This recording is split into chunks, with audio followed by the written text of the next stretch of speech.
Mojtaba's selection confirms that security-minded conservatives and, if not hardliners, are in command and control and currently dominating the system. So it sort of foreshadows that resistance and confrontation remain very much in the cards. آخرین تحولات کشور درباره برخی موضوعات مهم و راهبردی روز به تبادل نفع انجام وظایف و اختیارات رهبری تا زمان تعیین رهبر جدید مطابق سازوکارهای قانونی پیش بینی شده تشکیل شده است. ما دنبال برهم زدن چیزی نیستیم. نحن لا نسعى وراء نسف أي شيء. ما دنبال حل مسائل. Well, it doesn't necessarily impact the war per se, but it showcases that the system inside Iran wants to demonstrate continuity and continue to show command and control, despite the fact that senior leadership like Ali Khamenei have been targeted. So this is very much a signal above all. Behind the scenes, I think the Executive Leadership Council alongside Ali Larijani and the IRGC are very much sort of driving day-to-day decision-making and war responses. Want to be involved in the selection of the next leader of Iran? Can you talk to me? Well, because I don't want to just come back every 10 years, and mostly you'll have presidents, that won't do that because they don't get it. But we don't want to come back every 5 years or every 10 years and do this. So we want to pick a president that's not going to be leading their country into a war.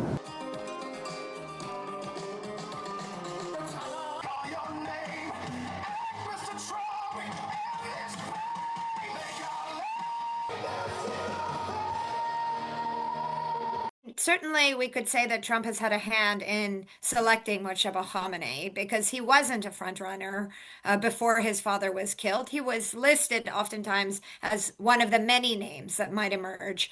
And I think there was certainly some lobbying behind the scenes around a variety of different names. And he emerged as maybe a consensus candidate for the Iranian deep state, for the security and intelligence forces in the system that are looking to showcase continuity and keep up the legacy and ideology of Ali Khamenei.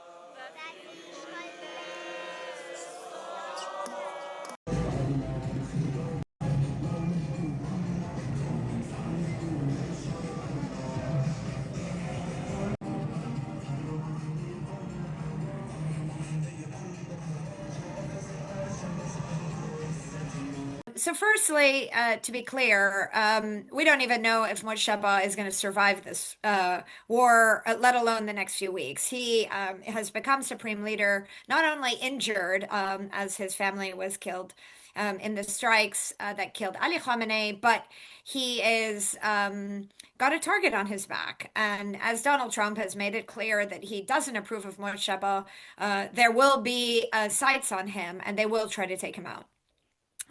Secondly, I think there was that messaging from Pezeshkian. I wouldn't read too much into it. Obviously, Pezeshkian doesn't have the authority on Iran's military and security dynamics, let alone its war response. And maybe he was trying to message or indicate that there would be some off-ramps or moderation, or that there is still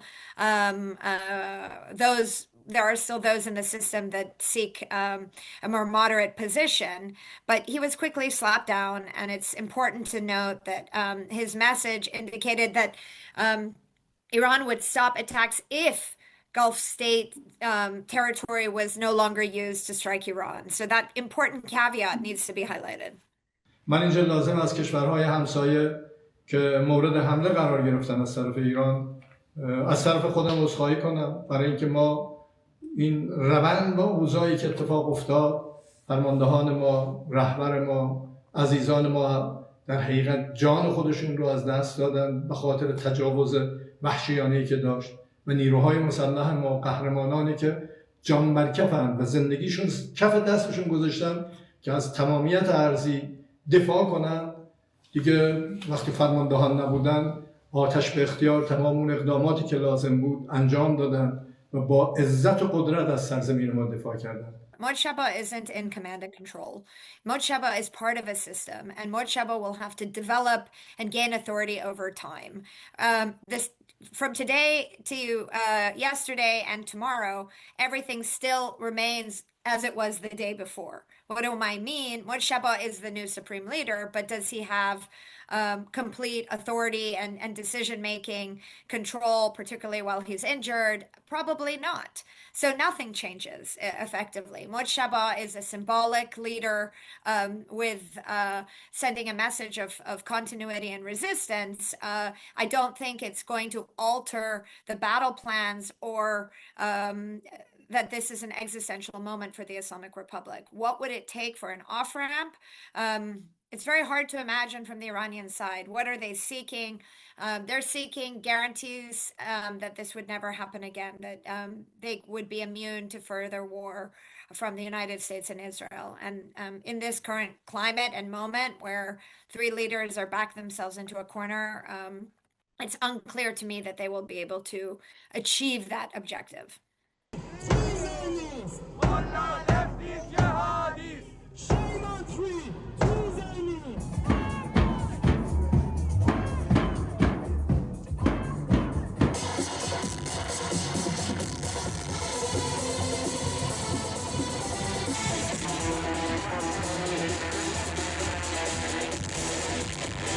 For people who thought that this war was going to perhaps open the door and produce something better for Iranians, and maybe a more inclusive or open day after, certainly Mojtaba's selection indicates that the system is hardening and will take forward, at least for the time being, a strategy based on resistance as well as conservative ideology, reminiscent of Ali Khamenei. Dissent isn't going to necessarily be tolerated, and this is very much for the time being a extension of his father's leadership.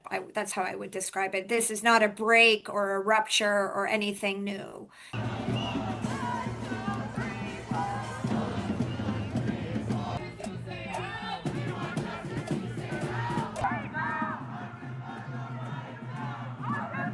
It doesn't bode particularly well for ordinary Iranians because they've had years of protests. They've suffered under the brutality of this regime, particularly in January. That's still very much fresh in people's minds. I think more broadly, although we can't speak for everybody, people are seeking a better, more inclusive, more open system of government and governance in the country. And this doesn't suggest that that is at all in the cards.